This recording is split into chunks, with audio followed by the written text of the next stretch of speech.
Hi everyone, it's Cozy Dimples. Welcome to my channel. Make sure you like, comment, and subscribe and turn on your post notifications. And if you came back from the previous video, I greatly appreciate that. I'm glad that you stayed. If you're new here, welcome aboard.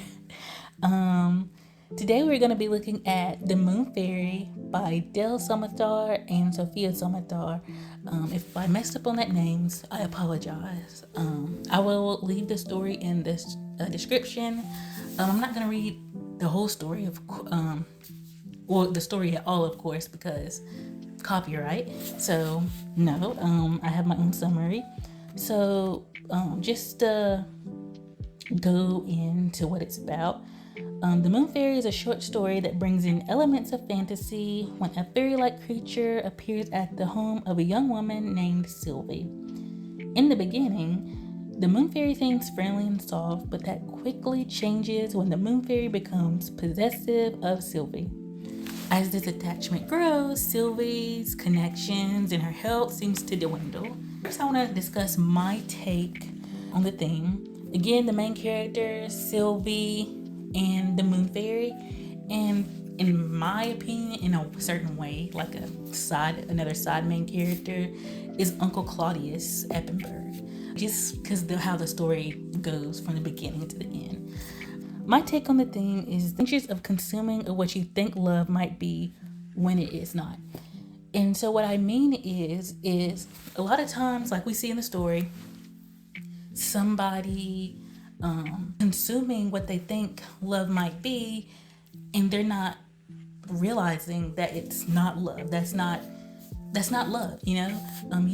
You know when you find real love, in my opinion. I believe in love, which we see. To me, I don't think it was love with the Moon Fairy and Sylvie. You might disagree, you know, with me, but I don't think that was love. Maybe at the beginning, you know, it was compassionate and genuine, but as time goes on, you realize that's not love. And I feel like you may see that in real life too. Maybe you went through something similar, what you thought was love, but it wasn't. You may have witnessed family, friends, or anybody go through this same thing and realize it wasn't. You may see how they might relate to Sylvie. What would you describe the theme to be? Again, I just gave mine, so I want to know what your take on the theme is. So if you could comment that in this, not the description, the comments, but in the description, I'm gonna do a Google form where you can fill out and we can discuss. You know, I will read the feedback that people give of their take on the questions I ask, and maybe if y'all are okay with it, read it in another video or something. Do we think that the family, Sylvia's family, could have done more to prevent the outcome of what happened? I mean, I would love to know your take. I mean, I think it's possible they could have, you know, maybe did something more to get her help. I don't think the dad and stuff was really too fond of the Moon Fairy. We see him get Sylvie a book. Do you think, you know, the mom or anybody, the first sign I noticed of the possessiveness kind of the Moon Fairy is when they had to get rid of the cat and give it to the neighbor, I believe, the next door neighbor, because of how the Moon Fairy was. And we could see that the cat, I don't think really was too fond of the Moon Fairy either.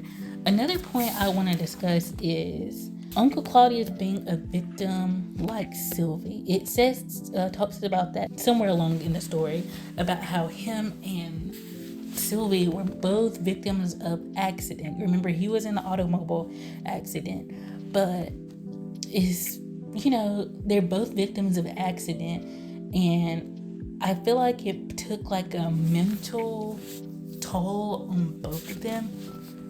As we can see, they both were you know, for example, at the beginning, I guess Sylvie and everybody was whatever towards Uncle Claudius, and we could see that we can infer that he was a drunk, and you know, maybe he felt like he had nothing for it to look to anymore. I feel that way about what happened to Sylvie. Maybe that's how she felt. That one part says how she no longer began to look like herself. This shows how this can have how, it's dangerous, to again, consuming what you think is love, but it's not.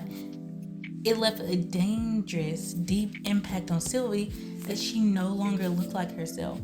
And on top of that, no one except for Uncle Claudius visited her in the end. We see them talking about that. He would go to the mud house and sit with her and feed her, I believe. Correct me if I'm wrong. And that just shows how certain things can, cause, like, again, the dangers of consuming what you think is love, but it's really not. Going back to Uncle Claudius, do we think in a way he had a slight change of heart?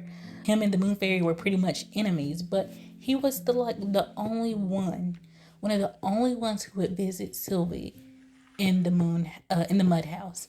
And I think that is a big impact, because we can't say, I'm not gonna say he's a flat character. I mean, maybe, but we can say he's kind of round, because look, you could see in the beginning, Sylvie and the family or whatever are kind of annoyed by Uncle Claudius. He's a drunk and all that. He thinks he's a doctor too. But in the end, notice how he was one of the only ones who went and saw her.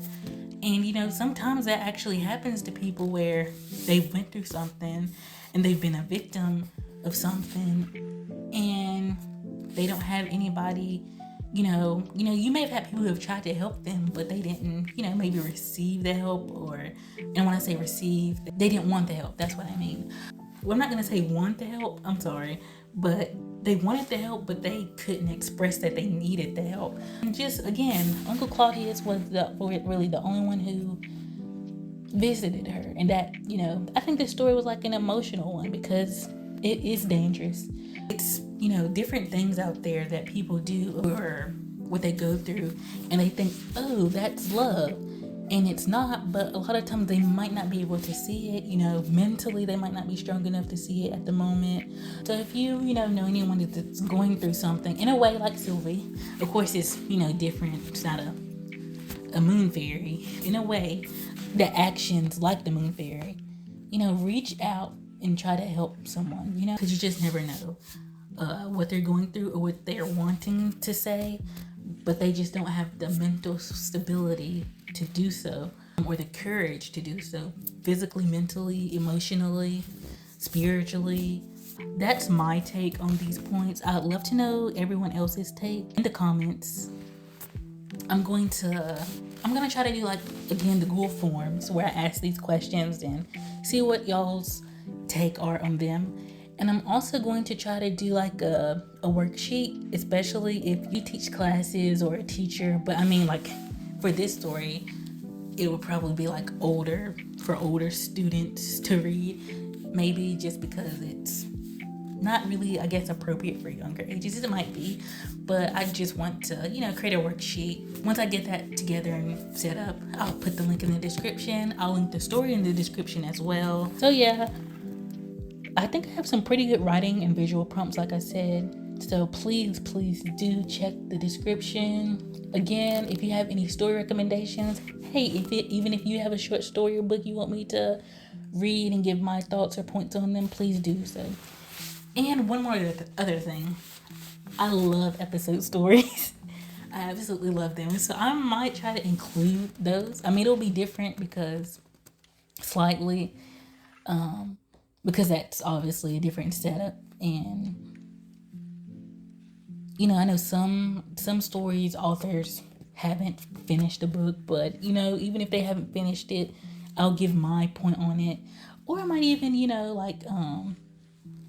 now I do have one question, one thing to say, completely different subject, sorry, but do y'all think what would happen if the moon fairy changed their behavior? Or do y'all think there was a chance of the moon fairy changing their behavior? Let me know your thoughts. That's one question I want to know. Do you think the moon fairy could have changed their behavior? And do you think there was something that made the moon fairy like that? So again, that's all I'm going to talk about for today. Thank you for watching. Again, being if somebody is being possessive of you, or expecting you to, like, you have to do what they say 24/7, or be around them 24/7. When I say be around them 24/7, I mean, like, you can't go to the store alone, or they're going with you and saying, oh, you can't go to the store alone because I said so. That's not love. So I just wanted to point that out right there. So I hope this video can be encouragement to somebody out there that's going through something. If you have any feedback or constructive criticism, please, that is greatly appreciated. I can take positive criticism. Of course, I know there will be people who disagree or don't like something, that is okay. I'm happy doing what I'm doing, and this is just something I'm doing for fun and something I'm interested in doing. Again, if anybody else has channels that they do the same thing, or you have any books or short stories or poems you want me to read, please send them to me. I will try to leave maybe like maybe include that in the Google Forms that I put into the description. You can link any attachments to your content or literature work. Anyways, bye. See you in the next video.